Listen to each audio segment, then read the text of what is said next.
What up? What up? What up? It is the Shark Cove. We're back. We are back. It's been a while.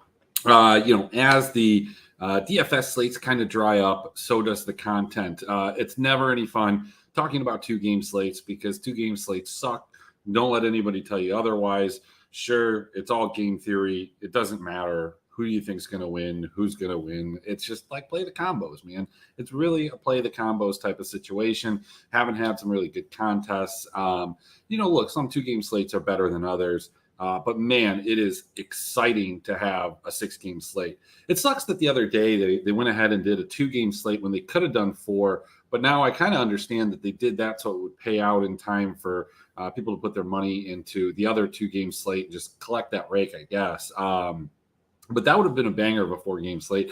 Nevertheless, EU Masters is here. It's one of my favorite times of the year. And Fantasy Labs did not disappoint for a good portion of the day. We didn't have, hang on one second, projected points. We did not have all the players in. They had 2 games. They just had it. So I'm going to see if I can load this up because I don't have it in the way that I'd want. And this is going to probably cause some issues here. But it's exciting to have it because I did have some stuff. And you know what? While I'm doing that, okay, invalid. Anyway. Oh, man. Let's see. How do we do this? Probably by going, give me a second here. Let's go ahead and bring open a old projection.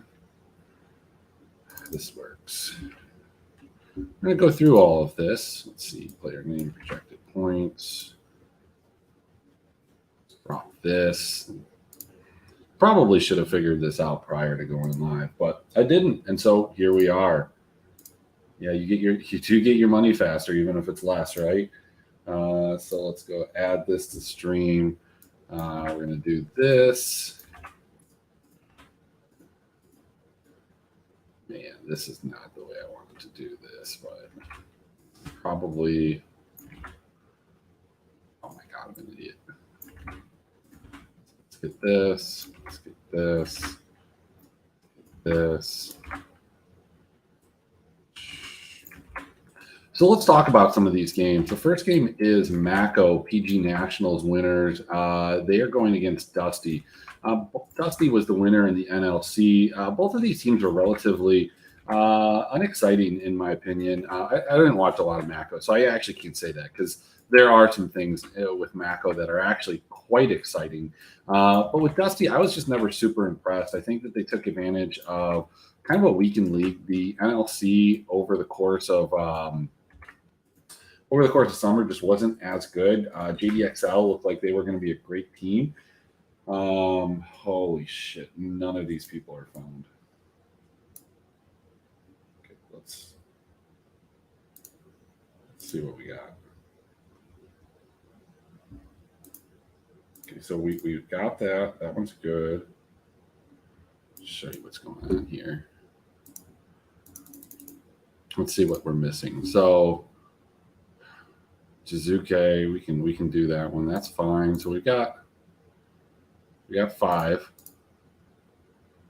We're just missing 1. What are we missing? The support. Good. For some reason they have up. Awesome. No team there. My God. Like,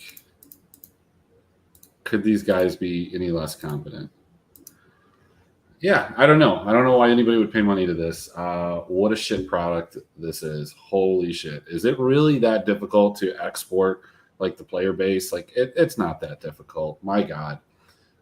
Anyway, so that is, let's take a look at it. So one of the things, I didn't have this projected as a very high scoring game. When you look at both of these teams, while Mako is in a lesser league, it's hard to kind of compare that. But I find that if you look back, typically, these day one games do tend to shy towards the under, specifically like that first game. These are the first guys that are going to play. They're a little bit nervous. It's the first day of groups. It's the first day of EUM.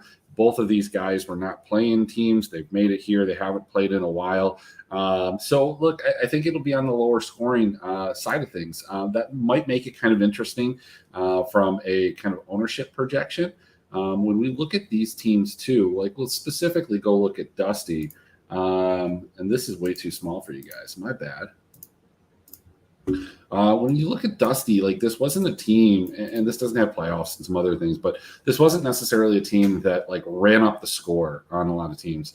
These two games that they had in the middle of the season that were high scoring, Singularity at that time was an absolute mess. They were one of the worst teams, only kind of putting things together. They might have been like through 3 or 4 different rosters by that 4th or 5th game, or what was it, the 6th game? And, the same can be said about Nairiki. They were just an absolute mess in that time frame.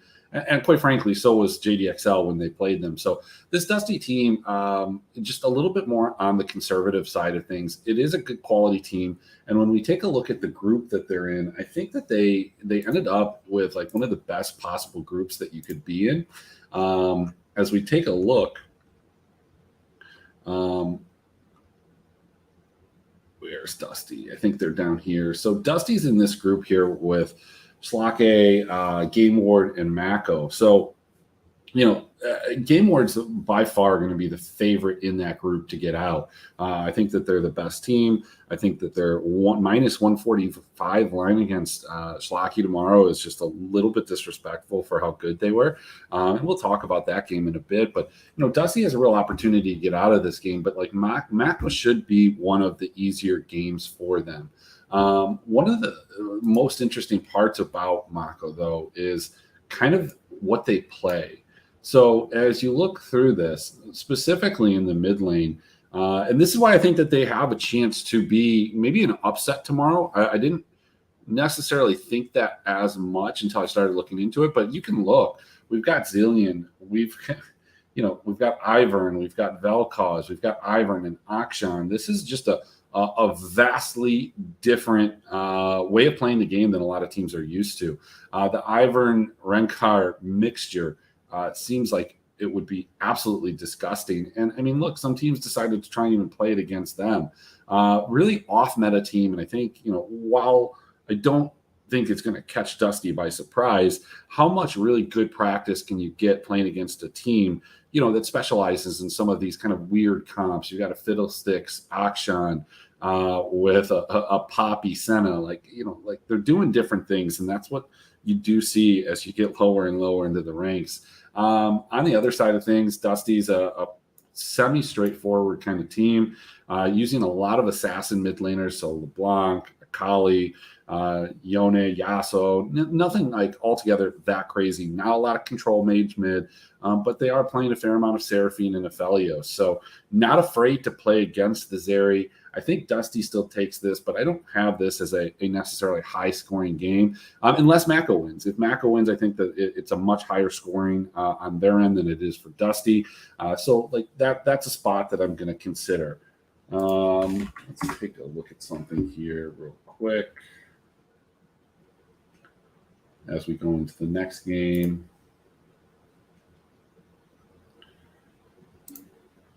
So both of these teams are relatively reasonably priced. It looks like kind of Dusty is actually pretty expensive.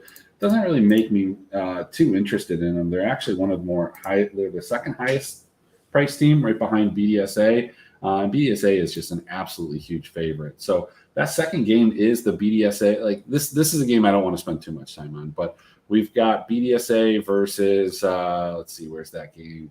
Versus Valiance. Valiance is a massive, like, minor, like, they're not a very good team. Let's put it that way. They come from a weak region. I don't think that they're going to pull off a win even in this group, and they're certainly not going to do it against a BDSA team that's been very good. Let's face it, they have a really tough draw. SK is a decent team. Heretics and BDSA are both very, very good. I would be extremely surprised if Valiance got more than one win. I think BDSA runs this game, and when we look at BDSA games as a whole, they weren't necessarily the most high scoring. They did have that ability, but it's really, a lot of teams tested them. They went on this run towards the end where they changed the Dreamer Ace was gone. Irdate came in. There was a lot more synergy in the bot lane. Crown Shot looked a lot better, but this was still a team that was at 16 to 17 kills. This game should be an absolute stomp. Now, the question then becomes, is this going to be a stomp like what we saw Vitality and Game War do in the play-ins against lesser competition where they're putting up 30 spots? I don't know. I don't think that it is. I mean, if I'm BDS, I'm absolutely gutted that I made it to the finals and I was yet again foiled by LDLC. 2 splits in a row. So I think that they're coming and they need to get out of groups. They're going to take care of business here. I don't expect them to score a ton. Certainly within the wheelhouse, but this is not a game that I'm targeting. These first 2 are kind of ones that I'm staying away from, just with little bit of exposure. We're going to get to the third game, and I'm torn on this one, guys. I'm torn on this one. So we have 2 teams. We have one, the Ultra League champion, Zero Tenacity, who just blew out Rogue in the finals. Big surprise. Nobody saw that one coming. They took a game off of them in the upper bracket. They went down to the lower bracket, came back up, and I think they swept Rogue in the finals. So pretty impressive. This team is semi-bloody, like a 19-kill team. So if Zero Tenacity is to win, I think Zero Tenacity, and they have a shot at it, they're going to be on the bloodier side of things. They have that opportunity. They have that in them. They don't necessarily give up a ton of kills when they lose. And, from that standpoint, I don't think that the Jizuke-led Giants are a team I have much interest in. You can see like throughout their series, and of course, like the Super League as a whole was a league that I think shaded on the side of being more conservative. They didn't have as many, high kill Fiesta games. That was more like the Prime League, a little bit like the NLC. But when you looked at teams in the SVP and in the LFL, just a couple kills less per game. SVP was a little bit more extreme of those two. So the Giants, I think that they come in and take care of business. This is a good team. We'll look through some of the projections, but I don't know if they put up that much. So, these first 3 games seem relatively unappealing. And maybe that's what people are going to see in terms of ownership. And so maybe you play a little bit of Giants, but let's take a look at what kind of read they have on the meta. When we look at the Giants and what they were playing, feels like pretty standard stuff for the most part, with the exception, of course, and the glaring thing that stands out to me, there's two things. First, they play a ton of Tristana. I don't necessarily hate that. I don't love it. But the other thing is just the absolute respect for the Antonio, the Ornn, his most played champion in his long storied career. 100% banned, and if it's not, well, it's almost 100% banned. And it feels like if it's not banned, he's playing it. The ultimate weak side guy up there. So just a team that wants to scale in a lot of those cases. If you're playing Tristana, if you're playing with Azir on your team or Aphelios, that's kind of what they're gearing towards. Looking to get to that later game and get their wins, not necessarily skirmishing, not necessarily getting a lot of fantasy points. My favorite play for the slate, we're going to get to it. I have a couple. It's just not in these first 3 games here. So that's not what I wanted to do. I just didn't want that to pop up. Next game, SL4 and Game War. When we're talking about games that are some of my more favorite on the slate, I think that this is one of them. So when we get to these teams, right down here. So Game Award projects really well for me. The guy that I want on that team is going to be Inax. He's by far the highest kill share. I mean, everybody on this team from top to bottom is worth rostering, and they're not that expensive because of the odds. They're minus 145. I max bet that because it's just the game that I feel the most confident in that doesn't have a wild line. On the other side of things, SL4 is a good team. Jaeger is a fantastic top laner. You may remember him from last EU Masters. A couple other of these guys have good namesake. They're pretty well distributed, but when we look at the way both of these teams play, let's see kind of like what they're playing. Maybe I didn't pull them up. That's fine. Let's do that now. So Game Ward, Felt like it did. It did. Here's this one. So we'll get rid of this. Go here. Match history.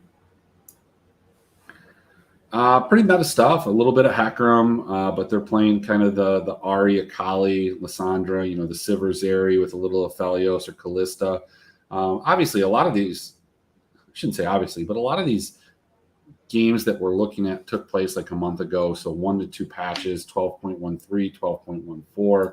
In fact, these were all on 12.13. So one thing to be concerned about with some of these teams, SO4, Dusty, Mako, not Mako as much, Giants, any team that didn't play in the play-ins, it's been a long time and the meta's changed a little bit, not a ton, but a little bit.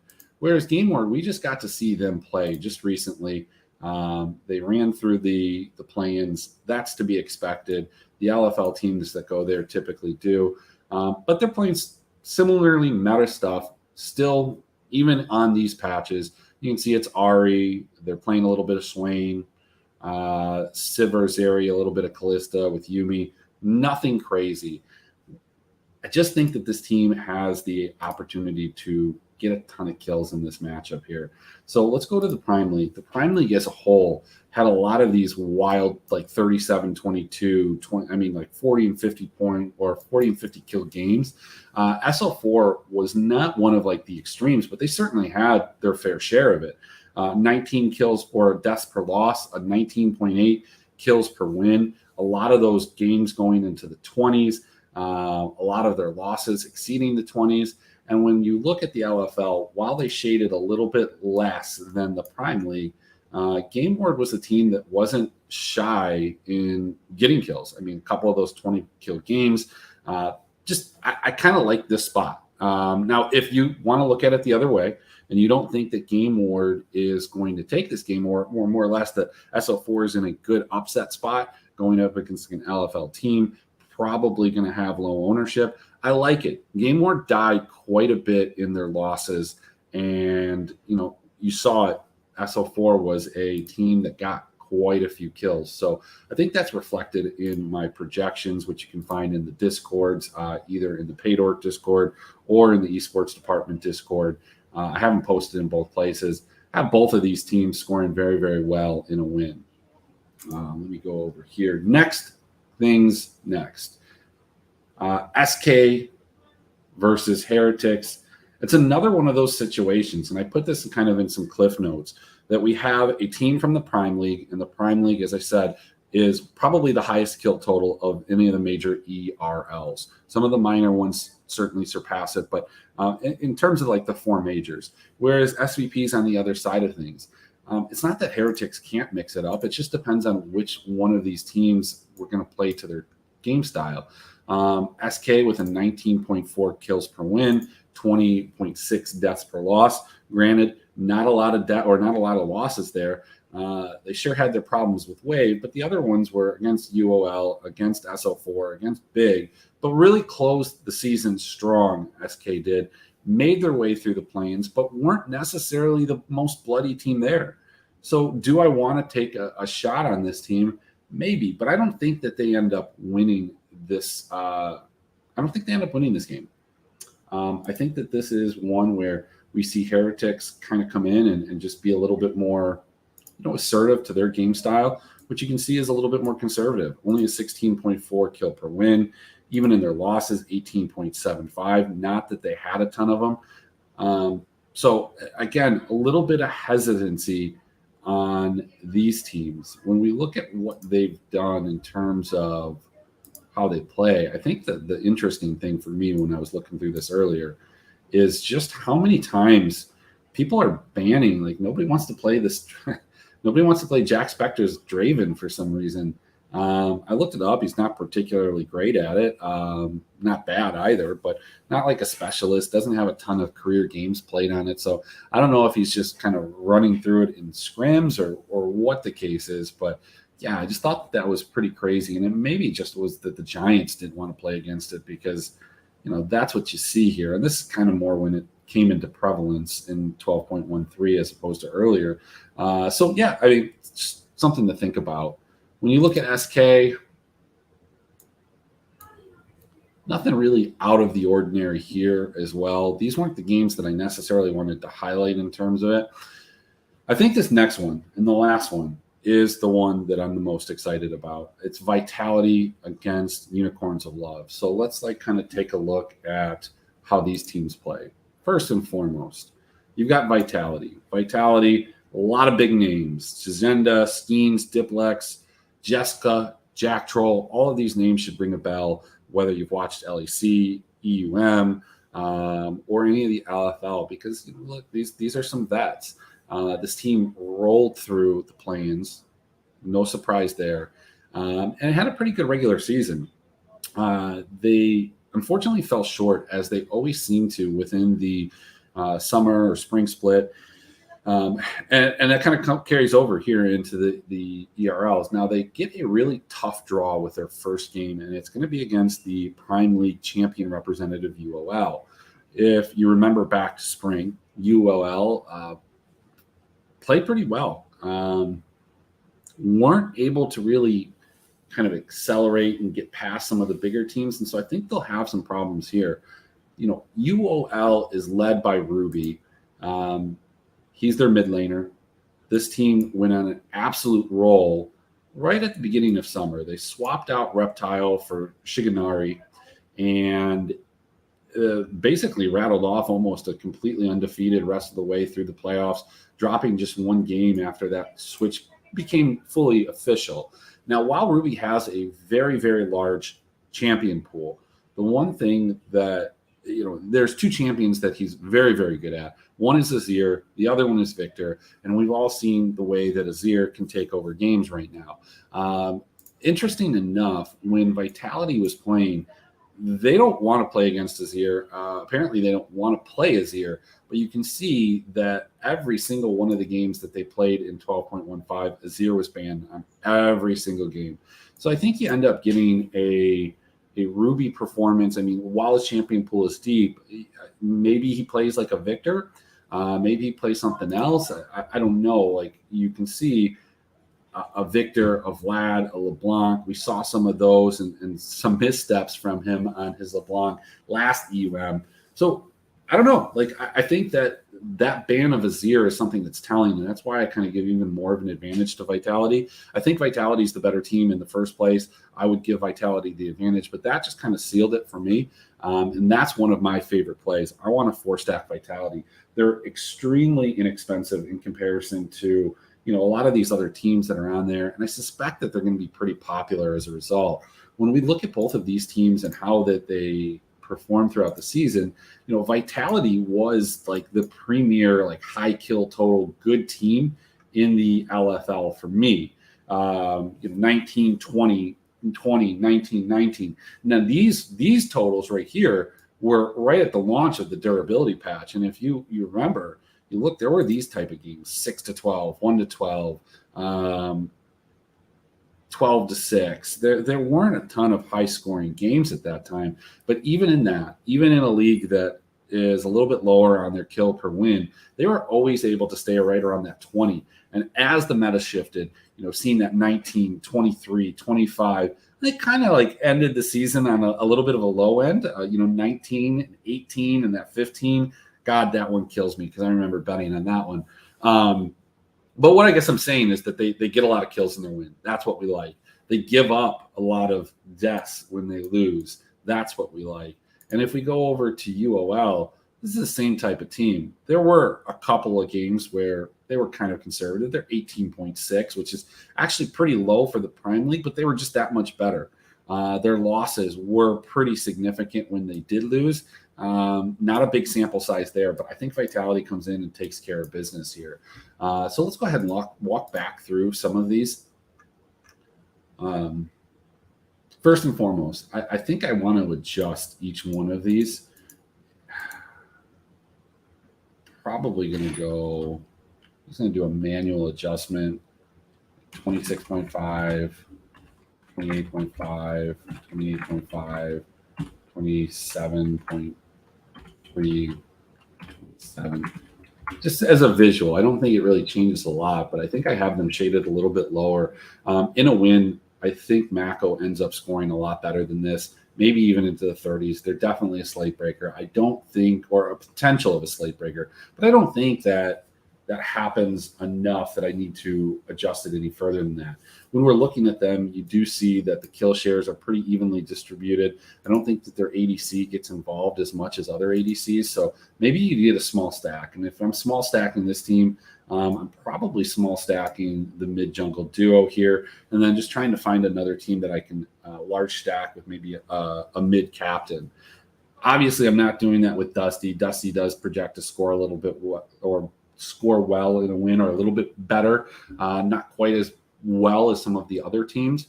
But maybe like if I'm playing Mako and I want to play somebody like BDS, who's pretty expensive, I think Reeker, Crown Shot, those guys, you can throw Adam in there, and then you kind of avoid like Shio a little bit. So you maybe do like Captain Reeker with Adam, Crown Shot, and your Date, Seaboy, and Haha, and then you maybe put together a lineup like that. I think that's kind of interesting. I don't think I'm gonna have any Valiant or Valiance lineups. Not interested at all. Even though if they do win, they're probably going to do so in a bloody fashion. This is going to be a team that's going to score well. When it comes to Zero Tenacity, if you did want to play them against Giants, again, I think they're a pretty live dog. This team revolves around VZZ, 37 kill share. Look, the team fights together. You can see that in all their kill participations. Mumas does not fight as much, but that's pretty standard for a top laner. Just a real small kill share, small kill participation. This is a team I might be looking to 4-stack and definitely getting in VZZ as the captain, or making sure that if I'm small stacking them, that VZZ is part of that small stack along with the team. Or look, even a VZZ one-off, I think is a pretty viable strategy. On the Giants, the same thing. You're looking at the ADC as the primary source of the kill share. Kidu and then Jizuke. Maxlore in the past has been a guy that scores a ton of points, but again, they don't get enough kills.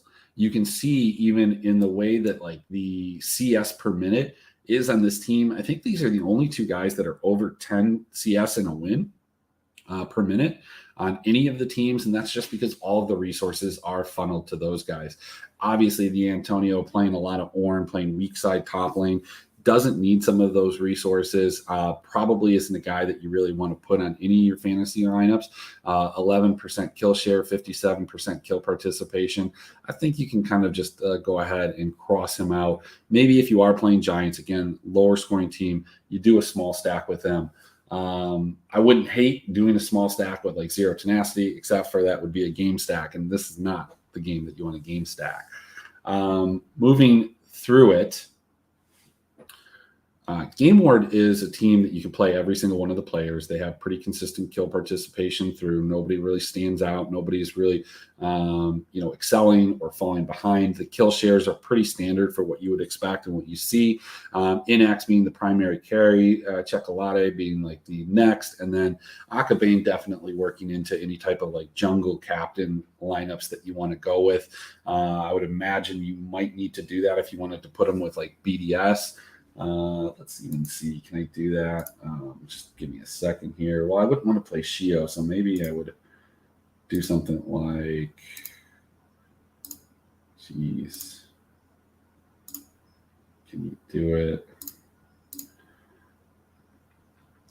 Yeah, I mean, so there are a couple different things that you could do. If you did like 4 Game Ward with like Akabane captain, mid ADC sup, do like BDSA top Adam, and then team slot, you can go ahead and you have pretty much almost anybody that you could one off in the jungle. Somebody like Lincolns, Skeens, probably Skeens is where I would go with that. That's an interesting LFL lineup. I like that. I'm going to put that in. Probably not in the contest that I just grabbed it from. Favorite stack for a single, and yeah, I like Game Ward and I like Vitality. Those are the two that I think are your safest with the highest upside. In terms of like if you wanted to get a little bit crazier, those are the two. Those are the two. Game Ward and Vitality. When we get into, SO4, if we did want to play them, we thought Game Ward was going to lose, or you want to play that ownership game, I think that this is a team that is just custom made for a 4-stack. Again, pretty good kill participation across the board. Obviously, that bot lane, everything kind of revolves around them in terms of how they fight. This is indicative of a team that does a lot of team fighting, takes that kill share, not exactly through the roof, not that 35% that we see from other ADCs, but still up there, 27.9. Jaeger definitely comes into play. He'd be one of the top laners that I would, if I'm playing a team and I'm looking for a top laner, Adam, Jaeger, Ibo, Shizenda. There are a couple guys that I like playing. Shizenda probably a little less. That's probably a bad example. And SK versus Heretics. If we're playing this game, both of these teams profile as well. There's not like a guy that stands out. When we're playing Vitality versus UOL, I mean, obviously, if I'm playing UOL, I'm playing Ruby, I'm playing Lurox, playing Shiganari. I'm probably leaving out Scarface, and I'm going to play some Winsome. He had a really tough start to the season, and I think it's less against Reptile. Like maybe Reptile really was the problem, but I think it was just a problem, like a whole synergy between that bot lane. And we really saw it here. We saw it with BDS. When they get a different support, teams just absolutely take off. Don't get me wrong. I think Vitality is one of my favorite teams, and I think one of the 4 or 5 teams that has a shot to win the whole thing. But UOL is probably the only team, I wouldn't say only team, but one of like 2 or 3 teams that if they run good, I could see them winning the whole thing. I just think that it's going to be really hard for them to do that in this particular game. I think that they lose it and maybe make it out of groups. So from a DFS standpoint, that's what I've got. Just kind of a little rundown, who to play, what I think is going to happen, who I think the bloodier games are going to be. I kind of just tend to shy towards, those last 3 games with a little bit of hesitancy with the Heretics and SK. If I had to pick one of the first 3 games to get bloody, maybe like a Mako win or just a BDSA kind of playing with their food type of situation. If you're into futures and you can find like different groups, let's make some group predictions here. Group A, Vitality and UOL get out. Giants and Zero Tenacity do not. I wouldn't be surprised if either of these teams made it, but Vitality, UOL, those are the 2 teams getting out. Group B is going to be LDLC and X7. Rogue seem to start to show cracks towards the end of the season, almost dropping a couple of games that they shouldn't have, dropping a couple of games that they shouldn't have. X7, on the other hand, after they got rid of, or after Haru left, they put in a different jungler, and things weren't going well. They had a lot of problems in the earliest part of the split. They brought in Viking. The team looked a lot better, looked more like their spring self, and I think that they get out of groups here with LDLC. This Group C, probably going with BDSA and Heretics. I think SK has a shot, but Heretics is just playing too well. BDSA playing too well, and Valiance has 0 shot at it. In this last group here, I'm going to go with Game Ward and I'm going to go with SO4. So I do think we have another, all LFL final more than likely I'm going to go with LDLC winning this hopefully against BDS. Hopefully that's the series we get to see for a 3rd time. I think it would be kind of perfect. So feel free to get a hold of me in either of the Discords if you have any questions.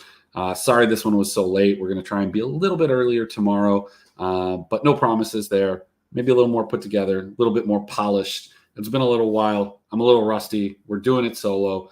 If anybody out there watches the video and does pay attention to the leagues and wants to talk about some of these teams, feel free to hit me up. I'd love to have a guest on. Probably do shows for most of the week. We should have slates for the first, I think, 3 or 4 days. So other than that, I will talk to you guys. Oh, who do you prefer at the team slot, Game Ward or Vitality?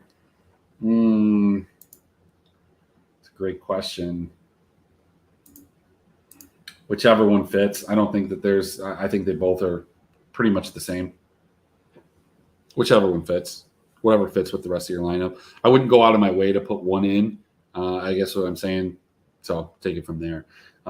If you wanted to like one off a team, like some of those teams that I said were like slower that I didn't necessarily have as much interest in playing like stacks from, like the Giants, like Heretics. I think those are teams that you could be pretty confident in a one-off on the team, because while their team totals and kill totals aren't necessarily as high as some of the other teams that are playing, their objective control, getting dragons, first blood, stuff like that, is, that's not going to be affected by that. So that's it, guys. Let's go out there. Let's win some money, and I will see you guys tomorrow.